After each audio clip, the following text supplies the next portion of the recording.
გადარჩენა არის თითოეული ჩვენგანის ყველაზე მთავარი ეგზისტენციალური პრობლემა, რომელიც არათუ მოგვარებული არა გვაქვს, არამედ ხშირ შემთხვევაში გააზრებულის კი არა გვაქვს, რას ნიშნავს. უნდა გავიაზროთ, ზუსტად უნდა ვიცოდეთ ეს რას ნიშნავს. ეს ნიშნავს იმას, რომ გავიაზროთ, რას ნიშნავს ვარ ღმერთის შვილი.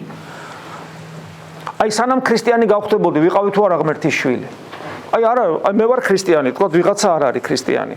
ვიღაცა არის ქრისტიანი, მე არა ვარ. ან სხვა რელიგიის წარმომადგენელი ვარ, ან ქართველი ვარ, მაგრამ აი რა ვიცი, რაღაცა წამს, სალოცავები, მაგრამ აი ქრისტიანულად არ ვცხოვრობ.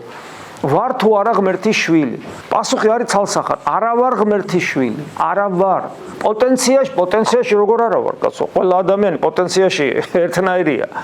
პოტენციაში როგორ არა ვარ, მაგრამ რეალობაში ღმერთის შვილი არა ვარ. გესმით რა შეასახა? აი პოტენციაში ვარ თუ არა მე მუსიკოსი. არ მისწავლია და ჩემი ნიჭი არ განვითარებულა და არა ვარ რეალურად მე მუსიკოსი არა ვარ. და პოტენციაში ვარ. ადამიანი რო იბადება, ბავშვი, ლაპარაკობს თუ არ ლაპარაკობს, არ ლაპარაკობს. პოტენციაში შეუძლია თუ არა მას მეტყოლება, შეუძლია. რეალობაში ჯერ არ შეუძლია.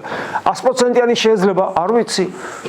რადგან თუ ის ბავშვი სოციუმში არ აღიზარდა, აი ჩვილობიდან როგორც კი დაიბადება, თუ ბავშვი სოციუმში არ აღიზარდა 8 წლამდე, თუ მას ადამიანური მეტყოლება არ ესმის, ის ვეღარასოდეს, აი 8-9 წლამდე თუ არ ესმის, ვეღარასოდეს ვეღარ ისაუბრებს.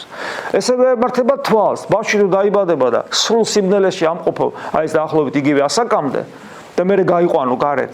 სრულ სიმნელეში ვეღარასოდეს ვეღარ დაინახავს. გესმით? ის რომ პოტენციაში მე რაღაცა მაქვს, ეს არ ნიშნავს, რომ ის რეალიზებულია. რაღაც პოტენციაში ყველანი ღმერთის შვილები ვართ, მაგრამ ის ჩემში არ რეალიზებულა. არ რეალიზებულა. და მე უნდა გავიაზრო ეს რას ნიშნავს. ეგება ჩემშიც არ რეალიზებულა. და გადარჩენილი ნიშნავს იმას, რომ მე ღმერთის შვილი უნდა გავხდე. ამას ნიშნავს და ასევე უფალი ნახეთ რას ამბობს, თავიდან უნდა დავიბადო. და ასევე წმინდა პავლე მოციქული ამბობს, ახალი ქმნილება უნდა გავხდე. ქრისტიანი არის სხვა ქმნილება და იგი განსხვავდება ყველა ადამიანისაგან. ამით, რომ ის სხვა ახალი ქმნილება, ახალი ღმერთის შვილი.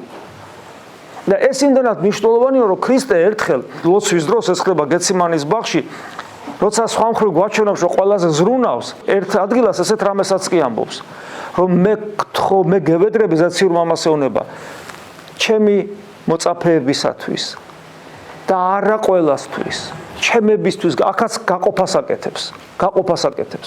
ამიტომ მე უნდა გავიაზრო, რას ნიშნავს გადარჩენილი ადამიანი და ვარ თუ არა მე გადარჩენილი.